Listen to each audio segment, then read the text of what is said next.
ধৈর্য তো অনেক ধরলাম, কি লাভটা হয়েছে? ধৈর্য তো অনেক ধরলাম, কি আমার উপকার হয়েছে?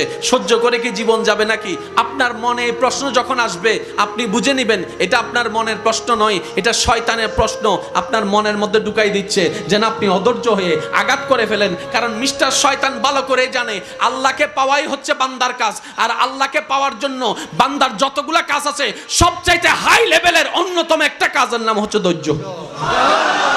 তো ধৈর্য দিলে তো আরো আপনাকে কাছে টেনে নিবে, ইতে তো ফেটরার।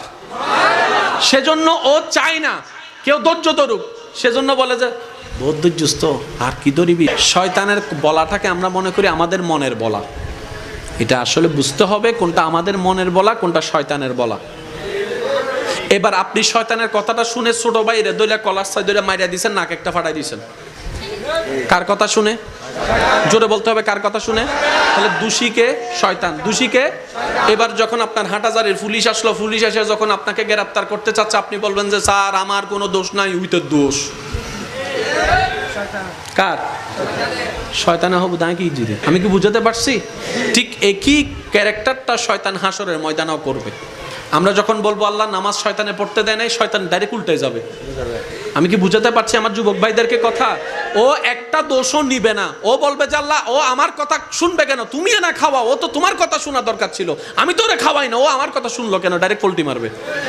তো যে পোল্টি মারবে তার দলে যাওয়ার কোনো দরকার। সেজন্য মনে রাখবেন, যেখানেই আপনার বিপদ আসবে মনে রাখবেন ধৈর্য ধরার নিয়ামত আল্লাহ আপনাকে দিচ্ছে। কেন? আল্লাহ আপনাকে গুনাহ মাফ করাতে চাচ্ছে, আল্লাহ আপনাকে জান্নাত দিতে চাচ্ছে, আল্লাহ আপনাকে কাছে টানতে চাচ্ছে। মনে রাখবেন, যাকে রব ভালোবাসে বেশি তাকে কষ্ট দেয় বেশি, যাকে রব ভালোবাসতে চাই বেশি মুসিবতে ফেলে বেশি। আল্লাহ তুমি ভালোবাসলে কষ্ট দাও কেন? তুমি ভালোবাসলে মুসিবত দাও কেন? তুমি ভালোবাসলে ক্ষুধার যন্ত্রণা কেন হবে? তুমি ভালোবাসলে আল্লাহ তৃষ্ণার যন্ত্রণা কেন হবে? তুমি না রাজ্জাক, তুমি তো সবকিছু রিজিক দাতা, তাহলে তোমাকে ভালোবেসে তুমি আমাকে ভালোবাসলে কেন আমার ক্ষুধার যন্ত্রণা, কেন আমার তৃষ্ণার যন্ত্রণা? রব্বে কারীম বলে আমি চাই না সাময়িক এই 2 দিনের খাবার খেয়ে আমার ভালোবাসার বান্দাটা বেঁচে থাকুক, আমি চাই তো তোরে জান্নাতের ফল খাওয়াতে। এবার বলেন ধৈর্য কখন ধরে? বিপদ যখন আসে। ধৈর্য কখন ধরে? বিপদ কখন আসে? কষ্ট যখন আসে। কষ্টের পরেই বিপদ, বিপদের পরেই ধৈর্য। এবার আমি বলবো আপনারা শুধু আছে না নাই, আপনারা যেটা মন চাই সেটাই বলবেন। এজিদ বাহিনীর কাছে ফানির কষ্ট আছে। ওয়ানাকসিম মিনাল আমওয়ালি ওয়াল আনফুসি ওয়াস সামারাত ওয়াবাশশিরিস সাবিরিন ওয়াবাশশিরিস সাবিরিন ওয়াবাশশিরিস সাবিরিন আল্লাযিনা ইযা আসাবাতুহুম মুসিবা ক্বালু ইন্না লিল্লাহি ওয়া ইন্না ইলাইহি রাজিউন। আমি রব কার সাথে আছি জানো? যারা ধৈর্য ধরে। ধৈর্য কারা ধরে জানো? যারা কষ্ট পায়। আল্লাহ কিসের কষ্ট? বলে যে পানির কষ্ট, খাবারের কষ্ট, ভয়ের কষ্ট, সম্পদ নষ্টের কষ্ট, জান নষ্টের কষ্ট।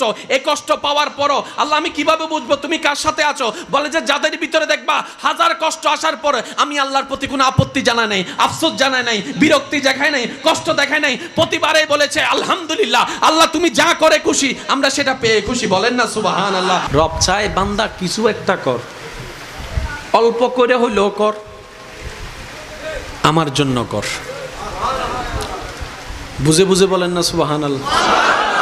বান্দা কিছু একটা কর, অল্প করে হলেও কর, আমাকে খুশি করার জন্য কর। ওই করাটা এমন ভাবে কর যে করাটা দেখে আমি মালিক খুশি হয়ে তোর সারা জীবনের গুনাহকে মাফ করে দিতে পারি। আর আমি যদি মাফ করে দিই তোকে জাহান্নামে নেওয়ার ক্ষমতার কারণে জান্নাত তোর হয়ে যাবে। ওয়াকিয়া সবারই জানা, মুসা নবীর একজন পাপী উম্মত মরণের আগে শুধু কুকুরকে পানি খাওয়াইছে। তো মুসা নবীর উম্মতের জন্য যদি রব এত দয়াবান হয়, আমরা তো আল্লাহর হাবিবুল্লাহ নবীর উম্মত, আমাদের জন্য আল্লাহর দয়া আরো বেশি। কথা বলেন ঠিক কি না? সেজন্য আজকে থেকে দোষ দিব আমরা সবসময় নিজের। ব্যর্থ হয়েছি আমার দোষ। জোরে বলেন না রে ভাই, ব্যর্থ হয়েছি আমার দোষ। লাভ চান না লস চান? একটা আওয়াজ দেন, লাভ চান না লস চান? আল্লাহ আমাদের সবাইকে একটু বুঝার তৌফিক দান করুন। ও আল্লাহ, তোমাকে খুশি করার মতো কোনো আমল এখনো পর্যন্ত আমরা কেউ করতে পারি নাই, কেউ পারি নাই। তো তোমার কাছে একটাই ফরিয়াদ, মওলা আমাদের উপর তুমি নারাজ হইও না, আমাদেরকে তুমি ফেলে দিও না। আমরা তোমার বান্দা মওলা, তোমার বান্দা। আল্লাহ যতই ভুল করি তোমারই তো বান্দা। তুমি ফেলে দিলে তো কোথাও যাওয়ার আর ঠাঁই নাই আমাদের। আল্লাহ আজকের এই মাহফিল থেকে আমাদেরকে তোমার প্রিয় বান্দা হওয়ার জন্য, দুনিয়া এবং আখেরাতে জিতার জন্য যা যা গুণ অর্জন করা দরকার আমাদের সবার ভিতরে সেই গুণগুলো তুমি দয়া করে দান করে দাও। আমিনের আওয়াজ আর একটু বড় হলে সুন্দর হতো। আল্লাহ তোমার প্রিয় বান্দা হিসেবে আমাদেরকে কবুল করে নাও। তোমার নবীর প্রিয় উম্মত হয়ে কবরে যাওয়ার তৌফিক দান করো। আপনাদের কি কষ্ট হচ্ছে ভাইয়া? ইউসুফ নবীর ভাইয়ের প্ল্যানিং কি ছিল? ইউসুফ আল্লাহ পাক বলে যে এখনো দিন বাকি আছে, এখনো দিন। এবার দেখেন ইউসুফ নবীকে ওখান থেকে নেওয়ার পরে, তোলার পরে যা যা সব কি জানেন আপনারা, শুধু মনে করিয়ে দিচ্ছি। ওনাকে একজনে কিনলো, কিনার পরে বলে যে বাজারে তুল, বিক্রি করব। কি হিসেবে? গোলাম হিসেবে। ইউসুফ নবীকে বাজারে তোলা হয়েছে কি হিসাবে? সবাই বলে না কি হিসেবে? গোলাম হিসেবে, চাকর হিসেবে। জগৎ ওনাকে চাকর বানায় প্রেজেন্ট করেছে। রব বলে যে আমার প্ল্যানিং আলাদা, আমার প্ল্যানিং আলাদা। তোরা আজকে যাকে চাকর গোলাম হিসেবে দেখছিস ওকে আমি বাদশাহীর আসনে বসাবো। বান্দার প্ল্যানিং দেখেন, আল্লাহর প্ল্যানিং দেখেন। এবার আসেন, আরে মা মনোযোগ মনোযোগ মনোযোগ। ইউসুফ নবী বাজারে তুলছে কি হিসাবে ভাইয়া? সম্মান না অসম্মান? অসম্মান বলে না, সম্মান না অসম্মান? আমাদের শিকার জানার দরকার, এগুলো শিখে শিখে জীবনের সাথে মিলাই বুদ্ধি করে কাজ করার দরকার। এবার দেখেন আল্লাহর প্রিয় নবী ইউসুফ নবীকে যে গোলাম বানাচ্ছে আল্লাহ দেখে নাই? আল্লাহ দেখেও কি হয়ে আছেন? আল্লাহ চুপ হয়ে থাকা মানে আল্লাহ আপনার সাথে নাই নয়, আছে। আপনার দুশমনকে একটু সময় দিচ্ছে যে ফিরে আসার জন্য। ফেরাউন যখন বলছে আমি আল্লাহ, আল্লাহ শুনছে, সাথে সাথে গার মটকায় দিতে পারতো। আল্লাহ বলে যে না, আজকে যদি তাকে সাথে সাথে সাদা দিই, সে হাসরের ময়দানে আমারে বলবে আল্লাহ আমি তো ভুল করছিলাম, তুমি তো আমাকে ফিরে আসার জন্য সময় দাও নাই, টাইম দাও নাই। এই কথা যেন বলতে না পারে, আমি তার বছরের পর বছর টাইম দিয়েছি ফিরে আসার জন্য। সেই ফেরাউন যদি মরণের একদিন আগেও বলতো আল্লাহ যা করছি ভুল করছি, আমি রহমান তারে মাফ করে দিতে রাজি আছি। কিন্তু সে তো আসে নাই, গাদ্দারি করছে। ভাই আমার কথা কি বুঝতেছেন আপনারা? এবার আসেন, ইউসুফ নবীকে জগতে কি বানাইছে? সম্মান দিল না অসম্মান? আল্লাহ পাক বলে যে এখনো আমারটা বাকি আছে। এবার দেখেন হেকমত কিভাবে ঘুরতেছে। ওই বাজারে যতগুলা গোলাম, মানে তো বুঝতে পারছেন, মানে তৎকালীন সময়ে মানুষ কেনা বেচা হতো মানে টাকার বিনিময়ে। এটা বলতো তো অসুন্দর, যেটা আমাদের নবী এসে একদম বন্ধ করে দিয়েছেন। সুবহানাল্লাহ। তো যখন ইউসুফ নবীকে বাজারে তুলছে, এখানে তো আরো অনেক মানুষ, অনেক গোলাম তুলছে, তাই না? ইউসুফ নবীর সৌন্দর্যটা এমন ছিল, চেহারার সৌন্দর্য, চোখের সৌন্দর্য এমন ছিল, হাজারটা গাঁদা ফুলের বাগানের ভিতরে একটা গোলাপ যেরকম, হাজার হাজার গোলামের ভিতরে ইউসুফ নবীর চেহারাটাও সেই রকম। এবার যেই দেখতে আসে ওনার চেহারা দেখে, যে বিক্রি করতে আসছে ওনারে বলে চেহারা দেখে তো গোলাম মনে হচ্ছে না, মনে হয় যেন বাদশার ফুট, বাদশাহ। এটা তো গোলামের কিছুই লাগে না, ওকে দেখতে গোলামের তো কিছু লাগেই না, দেখতে তো বাদশাহ মনে হচ্ছে। যখন যে জিনিসটা ইউনিক হয় এটার দাম একটু জোরে বলে না, দাম একটু। আর দাম যদি বেশি হয় সবার পক্ষে কিনা সম্ভব, কিনতে হবে টাকাওয়ালা। তো তৎকালীন টাকাওয়ালাকে, রাজা বাদশার সাথে যারা থাকে ওরা। এবার দেখেন আল্লাহর হেকমতটা দেখেন, সবাই এসে এসে দেখে দেখে আফসোস করে করে চলে যাচ্ছে, টাকা তো নাই, টাকা তো নাই, টাকা তো নাই। সবগুলান 500 টাকা, এটার দাম 5000 টাকা, আমার পক্ষে কিনা সম্ভব না, টাকায় টাকা ছাড়া। এখন বাদশার একজন প্রতিনিধি, বাদশার কাছের মানুষ যখন আসছে, আসার পরে দেখেছে মা চেহারা তো মাশাআল্লাহ, কেউ তো কিনতে পারবে না, তা আমি তো বাদশার মানুষ, আমি কিনতে না পারলে তো প্রেস্টিজ স্পন্সর, ল আমারে দে। কিনছে কে? বাদশার কাছের মানুষ। কিনছে কে? যার সবসময় বাদশার কাছে আসা যাওয়া। বুঝান না একটু? এমন একজন কিনছে যে বাদশার দরবারে সবসময় আসা যাওয়া করে, স্পেশাল মানুষ। এখন ও যদি ইউসুফ নবীকে কিনে, এখন অটোমেটিক ইউসুফ নবী ডাইরেক্ট ঢুকে গেছে গোলামের রাজ্য থেকে বাদশার ঘরে। সবাই যেখানে ওনাকে দোকানে বন্দি করার চিন্তা করছে গোলাম হিসেবে, ভাইদের প্ল্যানিং ছিল হয়তো এটাই।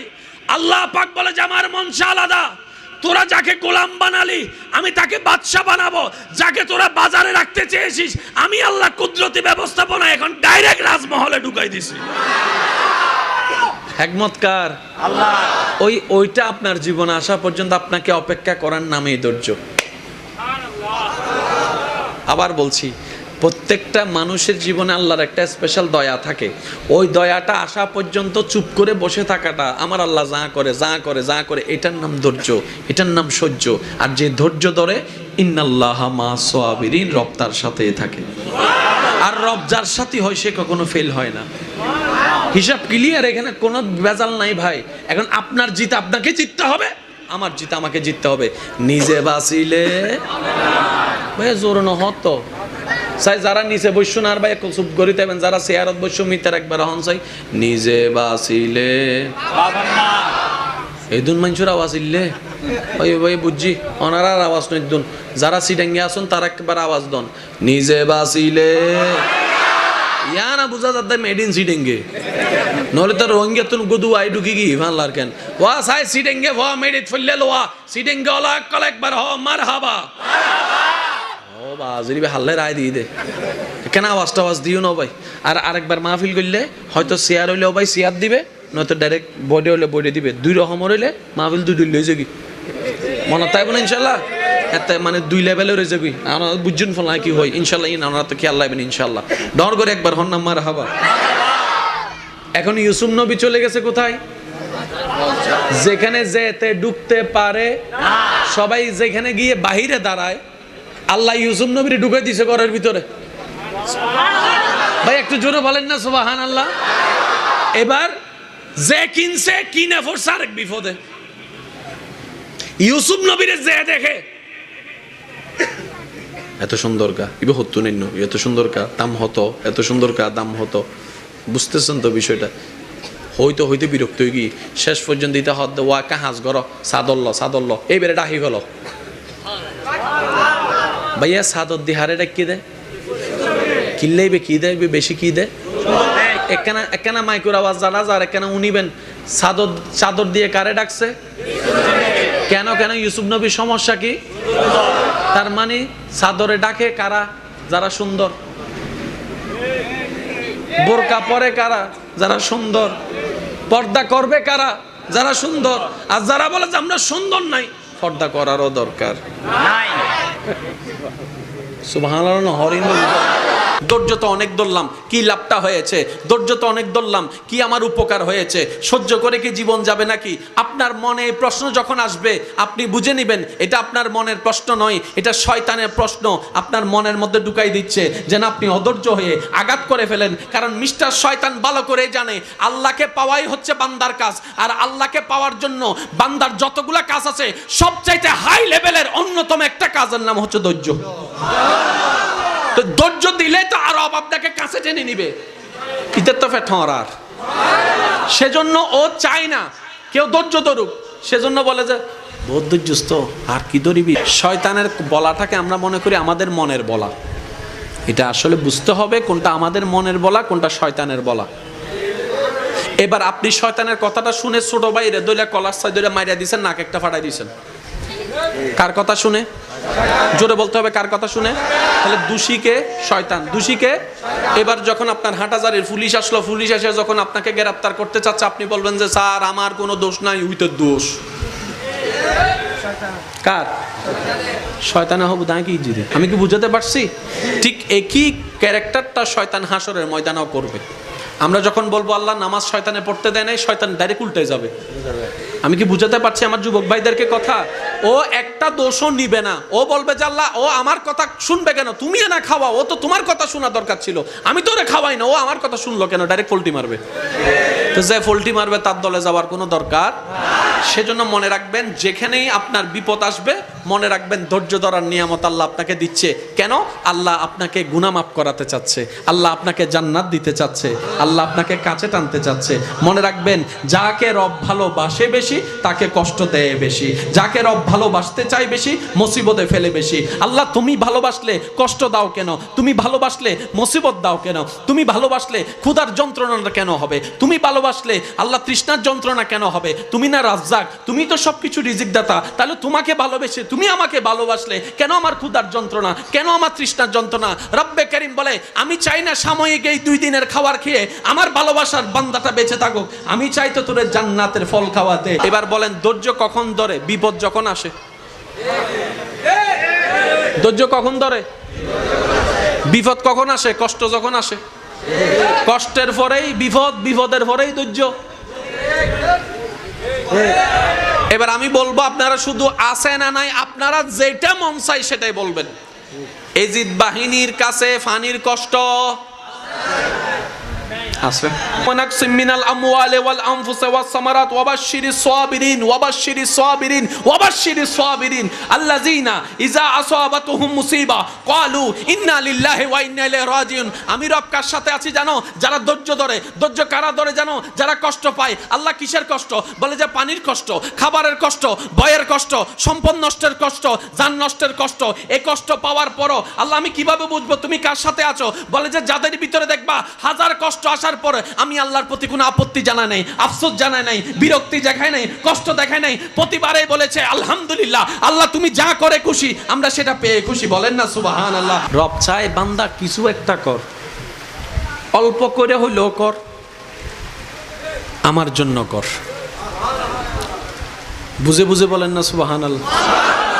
বান্দা কিছু একটা কর, অল্প করে হলেও কর, আমাকে খুশি করার জন্য কর। ওই করাটা এমন ভাবে কর যে করাটা দেখে আমি মালিক খুশি হয়ে তোর সারা জীবনের গুনাহকে মাফ করে দিতে পারি। আর আমি যদি মাফ করে দিই, তোকে জাহান্নামে নেওয়ার ক্ষমতার কারণে জান্নাত তোর হয়ে যাবে। ওয়াকিয়া সবারই জানা, মুসা নবীর একজন পাপী উম্মত মরণের আগে শুধু কুকুরকে পানি খাওয়াইছে। তো মুসা নবীর উম্মতের জন্য যদি রব এত দয়াবান হয়, আমরা তো আল্লাহর হাবিবুল্লাহ নবীর উম্মত, আমাদের জন্য আল্লাহর দয়া আরো বেশি। কথা বলেন ঠিক কিনা? সেজন্য আজকে থেকে দোষ দিব আমরা সবসময় নিজের। ব্যর্থ হয়েছি, আমার দোষ। জোরে বলেন না রে ভাই, ব্যর্থ হয়েছি, আমার দোষ। লাভ চান না লস চান? একটা আওয়াজ দেন, লাভ চান না লস চান? আল্লাহ আমাদের সবাইকে একটু বুঝার তৌফিক দান করুন। ও আল্লাহ, তোমাকে খুশি করার মতো কোনো আমল এখনো পর্যন্ত আমরা কেউ করতে পারি নাই, কেউ পারি নাই। তো তোমার কাছে একটাই ফরিয়াদ, মওলা আমাদের উপর তুমি নারাজ হইও না, আমাদেরকে তুমি ফেলে দিও না। আমরা তোমার বান্দা মওলা, তোমার বান্দা। আল্লাহ যতই ভুল করি তোমারই তো বান্দা, তুমি ফেলে দিলে তো কোথাও যাওয়ার আর ঠাঁই নাই আমাদের। আল্লাহ আজকের এই মাহফিল থেকে আমাদেরকে তোমার প্রিয় বান্দা হওয়ার জন্য, দুনিয়া এবং আখিরাতে জিতার জন্য যা যা গুণ অর্জন করা দরকার, আমাদের সবার ভিতরে সেই গুণগুলো তুমি দয়া করে দান করে দাও। আমিনের আওয়াজ আর একটু বড় হলে সুন্দর হতো। আল্লাহ তোমার প্রিয় বান্দা হিসেবে আমাদেরকে কবুল করে নাও, তোমার নবীর প্রিয় উম্মত হয়ে কবরে যাওয়ার তৌফিক দান করো। আপনাদের কি কষ্ট হচ্ছে ভাইয়া? ইউসুফ নবীর ভাইয়ের প্ল্যানিং কি ছিল? ইউসুফ আল্লাহ পাক বলে যে এখনো দিন বাকি আছে, এখনো দিন। এবার দেখেন ইউসুফ নবীকে ওইখান থেকে নেওয়ার পরে, তোলার পরে যা যা সব কি জানেন আপনারা, শুধু মনে করে দিচ্ছি। ওনাকে একজনে কিনলো, কিনার পরে বলে যে বাজারে তুল, বিক্রি করব। কি হিসেবে? গোলাম হিসেবে। ইউসুফ নবীকে বাজারে তোলা হয়েছে কি হিসাবে? সবাই বলে না কি হিসেবে? গোলাম হিসেবে, চাকর হিসেবে। জগৎ ওনাকে চাকর বানাই প্রেজেন্ট করেছে। রব বলে যে আমার প্ল্যানিং আলাদা, আমার প্ল্যানিং আলাদা। তোরা আজকে যাকে চাকর গোলাম হিসেবে দেখছিস, ওকে আমি বাদশাহীর আসনে বসাবো। বান্দার প্ল্যানিং দেখেন, আল্লাহর প্ল্যানিং দেখেন। এবার আসেন, ওইসব আরে মা, মনোযোগ মনোযোগ মনোযোগ। ইউসুফ নবী বাজারে তুলছে কি হিসাবে ভাইয়া? সম্মান না অসম্মান? অসম্মান বলে না, সম্মান না অসম্মান। আমাদের শিকার জানার দরকার, এগুলো শিখে শিখে জীবনের সাথে মিলাই বুদ্ধি করে কাজ করার দরকার। এবার দেখেন আল্লাহর প্রিয় নবী ইউসুফ নবীকে যে গোলাম বানাচ্ছে আল্লাহ দেখে নাই? আল্লাহ দেখেও কি হয়ে আছেন? আল্লাহ চুপ হয়ে থাকা মানে আল্লাহ আপনার সাথে নাই নয়, আছে। আপনার দুশমনকে একটু সময় দিচ্ছে যে ফিরে আসার জন্য। ফেরাউন যখন বলছে আমি আল্লাহ, আল্লাহ শুনছে, সাথে সাথে গার মটকায় দিতে পারতো। আল্লাহ বলে যে না, আজকে যদি তাকে সাথে সাথে সাদা দিই, সে হাসরের ময়দানে আমারে বলবে আল্লাহ আমি তো ভুল করছিলাম, তুমি তো আমাকে ফিরে আসার জন্য সময় দাও নাই, টাইম দাও নাই। এই কথা যেন বলতে না পারে, আমি তার বছরের পর বছর টাইম দিয়েছি ফিরে আসার জন্য। সেই ফেরাউন যদি মরণের একদিন আগেও বলতো আল্লাহ যা করছি ভুল করছি, আমি রহমান তারে মাফ করে দিতে রাজি আছি। কিন্তু সে তো আসে নাই, গাদ্দারি করছে। ভাই আমার কথা কি বুঝতেছেন আপনারা? এবার আসেন, ইউসুফ নবীকে জগতে কি বানাইছে? সম্মান দিল না অসম্মান? আল্লাহ পাক বলে যে এখনো আমারটা বাকি আছে। এবার দেখেন হেকমত কিভাবে ঘুরতেছে। ওই বাজারে যতগুলা গোলাম, মানে তো বুঝতে পারছেন, মানে তৎকালীন সময়ে মানুষ কেনা বেচা হতো মানে টাকার বিনিময়ে। এটা বলতেও তো অসুন্দর, যেটা আমাদের নবী এসে একদম বন্ধ করে দিয়েছেন। সুবহানাল্লাহ। তো যখন ইউসুফ নবীকে বাজারে তুলছে, এখানে তো আরো অনেক মানুষ অনেক গোলাম তুলছে, তাই না? ইউসুফ নবীর সৌন্দর্যটা এমন ছিল, চেহারার সৌন্দর্য, চোখের সৌন্দর্য এমন ছিল, হাজারটা গাঁদা ফুলের বাগানের ভিতরে একটা গোলাপ যেরকম, হাজার হাজার গোলামের ভিতরে ইউসুফ নবীর চেহারাটাও সেরকম। এবার যেই দেখতে আসে, ওনার চেহারা দেখে যে বিক্রি করতে আসছে ওনারে বলে, চেহারা দেখে তো গোলাম মনে হচ্ছে না, মনে হয় যেন বাদশার ফুট, বাদশাহ। এটা তো গোলামের কিছুই লাগে না, ওকে দেখতে গোলামের তো কিছু লাগেই না, দেখতে তো বাদশা মনে হচ্ছে। যখন যে জিনিসটা ইউনিক হয় এটার দাম একটু জোরে বলে না, দাম একটু, আর দাম যদি বেশি হয় সবার পক্ষে কিনা সম্ভব, কিনতে হবে টাকাওয়ালা। তো তৎকালীন টাকাওয়ালাকে রাজা বাদশার সাথে যারা থাকে ওরা। এবার দেখেন আল্লাহর হেকমতটা দেখেন, সবাই এসে এসে দেখে দেখে আফসোস করে করে চলে যাচ্ছে, টাকা তো নাই, টাকা তো নাই, টাকা তো নাই। সব গুলান 500 টাকা, এটার দাম 5000 টাকা, আমার পক্ষে কিনা সম্ভব না, টাকায় টাকা ছাড়া। এখন বাদশার একজন প্রতিনিধি, বাদশার কাছের মানুষ যখন আসছে, আসার পরে দেখেছে মা চেহারা তো মাশাআল্লাহ, কেউ তো কিনতে পারবে না, তা আমি তো বাদশার মানুষ, আমি কিনতে না পারলে তো প্রেস্টিজ স্পন্সর, ল আমারে দে। কিনছে কে? বাদশার কাছের মানুষ। কিনছে কে? যার সবসময় বাদশার কাছে আসা যাওয়া। বুঝেন না একটু? এমন একজন কিনছে যে বাদশার দরবারে সবসময় আসা যাওয়া করে, স্পেশাল মানুষ। এখন ও যদি ইউসুফ নবীকে কিনে, এখন অটোমেটিক ইউসুফ নবী ডাইরেক্ট ঢুকে গেছে গোলামের রাজ্য থেকে বাদশার ঘরে। সবাই যেখানে ওনাকে দোকানে বন্দি করার চিন্তা করছে গোলাম হিসেবে, বাইদের প্ল্যানিং ছিল হয়তো এটাই। আল্লাহ পাক বলে যে আমার মনসা আলাদা, তোরা যাকে গোলাম বানালি আমি তাকে বাদশা বানাবো, যাকে তোরা বাজারে রাখতে চেয়েছিস আমি আল্লাহ কুদরতি ব্যবস্থাপনা এখন ডাইরেক্ট রাজমহলে ঢুকাই দিছি। হিকমতকার আল্লাহ। ওইটা আপনার জীবনে আসা পর্যন্ত আপনাকে অপেক্ষা করার নামই ধৈর্য। আবার বলছি, প্রত্যেকটা মানুষের জীবনে আল্লাহর একটা স্পেশাল দয়া থাকে। ওই দয়াটা আসা পর্যন্ত চুপ করে বসে থাকাটা, আমার আল্লাহ যা করে যা করে যা করে, এটার নাম ধৈর্য, এটার নাম সহ্য। আর যে ধৈর্য ধরে, ইন্নাল্লাহা মা সাবিরিন, রব তার সাথেই থাকে। আর রব যার সাথে হয় সে কখনো ফেল হয় না। হিসাব ক্লিয়ার, এখানে কোনো ভেজাল নাই ভাই। এখন আপনার জিত আপনাকে জিততে হবে, আমার জিত আমাকে জিততে হবে। নিজে বাঁচিলে ভাই জোর নহত চাই, যারা নিচে বসছো না আর ভাই চুপ করি থাকবেন, যারা চেয়ারত বসছো মিটার একবার হন চাই, নিজে বাঁচিলে এই দুন মানুষের আওয়াজ ইল্লে ওই ভাই বুঝছি, ওনার আওয়াজ নয় দুন, যারা সিডাঙ্গে আসুন তারা একবার আওয়াজ দন, নিজে বাঁচিলে। ইয়া না বুঝা যাতে মেড ইন সিডেঙ্গে, নহলে তো রোহিঙ্গা তুন গুদু আই ঢুকি কি ভাল্লার কেন ওয়া সাই সিডেঙ্গে ওয়া মেড ইট ফলে লোয়া সিডেঙ্গে ওলা কল একবার হ মারহাবা। ও বাজরি হাল্লে রায় দিয়ে দে, কেন আওয়াজ টাওয়াজ দিও না ভাই। আর আরেকবার মাহফিল করলে হয়তো শেয়ার হইলেও ভাই শেয়ার দিবে, নয়তো ডাইরেক্ট বডি হলে বডি দিবে, দুই রকম হইলে মাহফিল দুই লই যাবি মনে তাই বলে ইনশাল্লাহ এত মানে দুই লেভেলে রয়ে যাবি আমরা বুঝুন ফল কি হয় ইনশাল্লাহ আমরা তো খেয়াল লাগবেন ইনশাল্লাহ ডর করে একবার হন নাম্বার হাবা। এখন ইউসুফ নবী চলে গেছে কোথায়? যেখানে যেতে ঢুকতে পারে সবাই, যেখানে গিয়ে বাহিরে দাঁড়ায় আল্লাহ ইউসুফ নবীর ঢুকে দিছে ঘরের ভিতরে। ভাই একটু জোরে বলেন না সুবহানাল্লাহ। এবার যে কিনছে কিনে পড়ছে আরেক বিপদে। ইউসুফ নবীরে যে দেখে এত সুন্দর কা ইবে হতো নিন্ন, এত সুন্দর কা দাম হতো, এত সুন্দর কা দাম হতো, বুঝতেছেন তো বিষয়টা? হইতে হইতে বিরক্ত হয়ে গিয়ে শেষ পর্যন্ত দিতে হদ ওয়া কাহাজ গর সাদল্ল এইবারে ডাকি গেল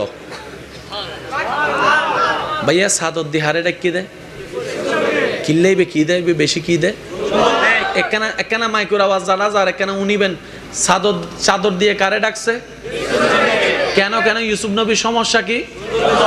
তার মানে চাদরে ডাকে কারা? যারা সুন্দর। বোরকা পরে কারা? যারা সুন্দর। পর্দা করবে কারা? যারা সুন্দর। আর যারা বলে যে আমরা সুন্দর নাই, পর্দা করারও দরকার নাই। সুবহানাল্লাহ। হরিণ